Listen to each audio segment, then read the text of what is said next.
We closed the door on anti-Semitism. We made rule changes when we faced the country. Rachel Reeves put out strong fiscal rules, and I was able, for the first time in front of a crowd, to set out my view and my frame. 6 million signatures in record time. A petition shaking the very foundations of British politics. But Keir Starmer's response was a dismissive wave of the hand. Nick Ferrari isn't having it. In this explosive takedown, he exposes the arrogance behind Starmer's casual disregard for millions of voices, revealing damning evidence of broken promises and economic missteps. It all started with a simple click on January 19th, when a concerned citizen named Ashley Mackenzie launched a petition on the UK Parliament website demanding an immediate general election. Little did she know her digital rallying cry would become a nationwide phenomenon. Parliamentary petitions are usually a dime a dozen, most gathering only a few thousand signatures before fading into obscurity, but this one exploded within days, surpassing the 100,000 signature threshold required for parliamentary debate consideration and rocketing past the million mark by the end of January. Because, I mean, you said, look, in all your time, that some of these, as DPP, Director of Public Prosecution, you see a lot of cases you don't want to see. This one, just so sickening. I think the whole country stopped. The petition's growth was nothing short of staggering, at its peak gaining over 300,000 signatures per day, while social media blazed with shares and urgent calls to sign. It wasn't limited to any one demographic or region. Pensioners in Cornwall, students in Glasgow, people across the UK were making their voices heard. But why did this particular petition strike such a chord? The answer lies in a perfect storm of public discontent, broken promises, economic struggles, and a growing sense that the government was out of touch with everyday citizens, all played a part. For many, signing the petition became a way to express their frustration with the political status quo, and as the signature count climbed, whispers began to circulate about how the government would respond. Would they acknowledge the unprecedented public outcry? And, you know, every thought goes out to that family in these awful, awful situations. It's one of those cases, I think, that absolutely touches the heart of all of us, even hardened people, in a sense, people like me who've prosecuted cases for 5 years. Or would they attempt to brush it aside as a mere online stunt? The petition's meteoric rise was a stark reminder of the power of public opinion in the digital age, becoming a barometer of discontent impossible for politicians to ignore. With 2.6 million signatures and counting, it sent a clear message: the people demand to be heard. But how would Keir Starmer, the man at the centre of this political storm, respond? His reaction would prove to be a defining moment, not just for his leadership, but for the very nature of democracy in Britain. That isn't how our system works, Starmer declared, brushing off the concerns of millions. But in doing so, he arguably proved the petition's point. When faced with a petition of this magnitude, most political leaders would tread carefully, acknowledging public concerns, promising to listen, and perhaps scheduling a parliamentary debate. Starmer chose a different path entirely. His full statement was even more dismissive. "I remind myself that very many people didn't vote Labour at the last election. I'm not surprised that many of them want to rerun. That isn't how our system works." It's hard to imagine a response more tone-deaf to the mood of the nation. Essentially, Starmer told 2.6 million people that their voices don't matter because they didn't vote for him, implying the petition was mere sour grapes from political opponents. The irony? Many of those signatures likely came from disillusioned Labour voters or potential supporters. Political analysts are calling it one of the biggest blunders in recent British politics because it reinforced the very perception that drove people to sign in the first place, that politicians are out of touch and dismissive of public concerns. The risks of Starmer's approach are enormous. By ignoring such a significant public outcry, Starmer isn't just alienating potential voters, he's undermining faith in the democratic process itself. History warns of the dangers of this path. Remember Theresa May, whose refusal to heed public sentiment during the Brexit negotiations led to her downfall.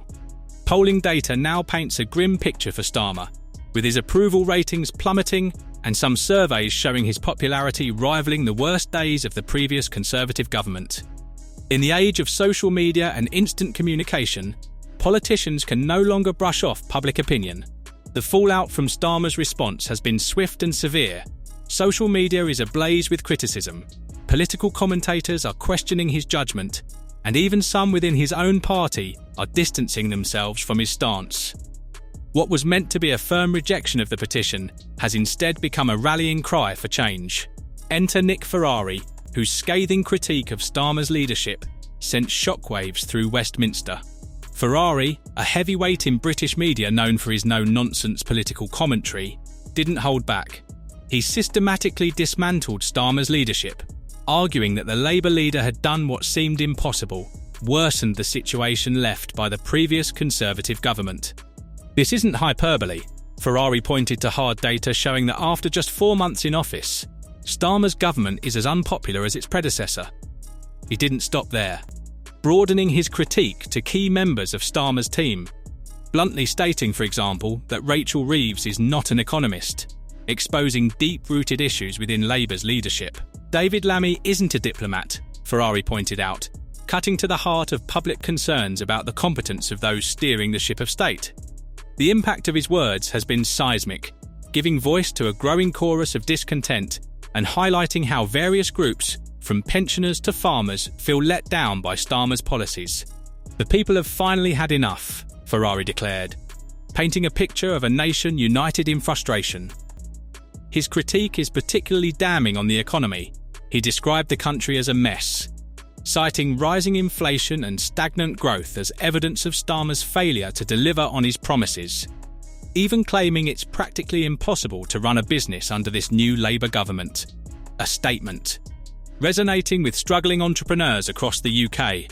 As Ferrari's words reverberate through the political landscape, it's clear this isn't just another pundit's rant. It's a crystallisation of public frustration and a potential turning point in Starmer's leadership. Ferrari warned that if Starmer doesn't start listening to public opinion, things could turn ugly quickly. The pressure is mounting. While his dismissive response to the petition ignited public outrage, the cold, hard economic facts expose the gap between promises and reality. Inflation has soared to 6.2%, far exceeding the Bank of England's 2% target, while economic growth has flatlined at 0.1% in the last quarter. These aren't just numbers, they represent real struggles for millions of Britons. Starmer's grand campaign promises painted a rosy picture of economic revival, pledging support for small businesses and prosperity. Yet the reality is stagnation, a fragile job market, and creeping unemployment. His recent blunder budget has only added fuel to the fire, increasing taxes and reducing job security, with business leaders decrying national insurance hikes and new worker rights as threats to operations. While pensioners face cuts to winter fuel allowances, the very people Starmer vowed to protect are now increasingly vulnerable. Experts are sounding alarm bells about the government's economic strategy, or lack thereof, exposing deep cracks in leadership and leaving Starmer with little room for error. Thornbury, a respected economist, didn't mince words. The UK's economic trajectory suggests worsening conditions, and without significant policy changes, prolonged stagnation and mounting public discontent are all but inevitable. The long-term consequences of this mismanagement are deeply concerning. Rising living costs, shrinking job opportunities, and a widening wealth gap could combine into a perfect storm, with social and political ramifications that are hard to overstate. Public dissatisfaction with Starmer's economic leadership has reached a fever pitch.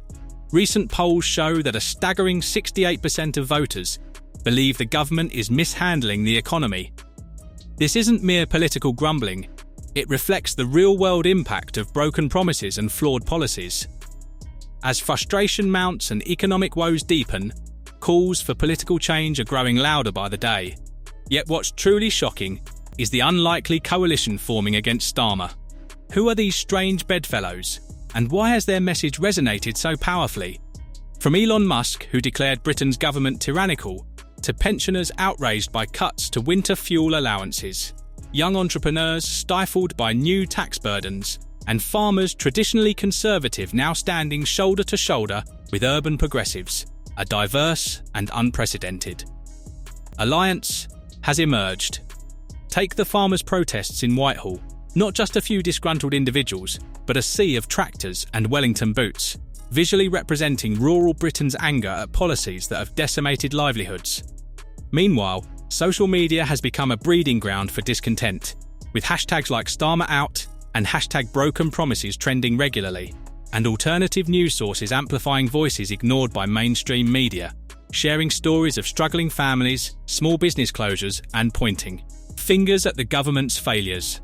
Starmer's leadership is now under unprecedented scrutiny, and the potential political consequences of this growing dissent are impossible to ignore. Historical precedents show that when widespread public discontent coalesces, significant political change often follows. The petition that sparked this firestorm has created a sense of urgency, viewed by many as a call to arms and a demand for the government to listen to ordinary citizens. What's truly unprecedented is the unity behind these calls for accountability. It's not about one policy or a single broken promise, but a fundamental disconnect between the government and the governed. From boardrooms to living rooms, the message is clear: enough is enough.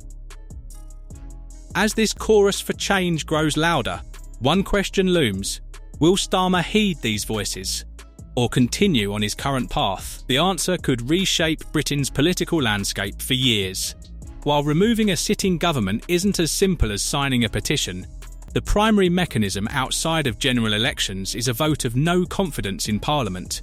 If enough MPs believe Starmer's government is failing, such a motion could be initiated, a high-stakes move that might topple the administration. Analysts also suggest growing dissatisfaction could trigger a challenge from within the Labour Party itself, recalling historical examples like Theresa May's internal revolt during the Brexit crisis. Alternatively, Labour may attempt to salvage public trust through a major cabinet reshuffle or dramatic policy U-turn, distancing itself from Starmer's unpopular decisions. Each scenario carries enormous risk, but also the potential to alter the party's trajectory. As the clamour for change reaches a fever pitch, the UK watches closely. The coming weeks could determine whether Starmer adapts, survives, or whether this is the beginning of the end for his leadership. Recent history shows that public outcry can force governments to re-evaluate policies, and the current wave of discontent, symbolised by the petition, is creating a similar pressure cooker.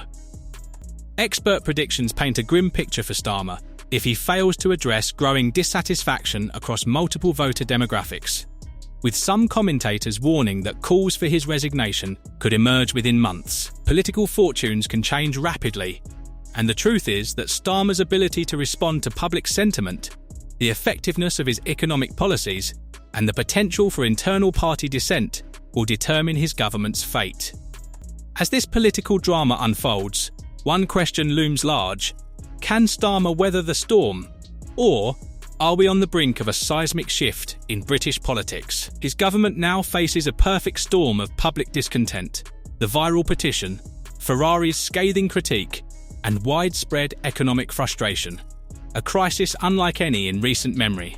The diverse coalition forming against him, from pensioners to entrepreneurs, underscores that this isn't mere partisan bickering.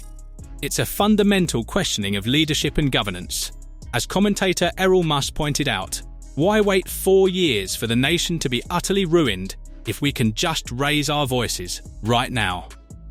That sentiment captures the urgency felt across the country. The coming weeks and months will be crucial. Will Starmer heed the calls for change? Or will the growing chorus of dissent force more drastic political shifts? One thing is clear: the British public is demanding accountability, and they aren't willing to wait for the next scheduled election to make their voices heard.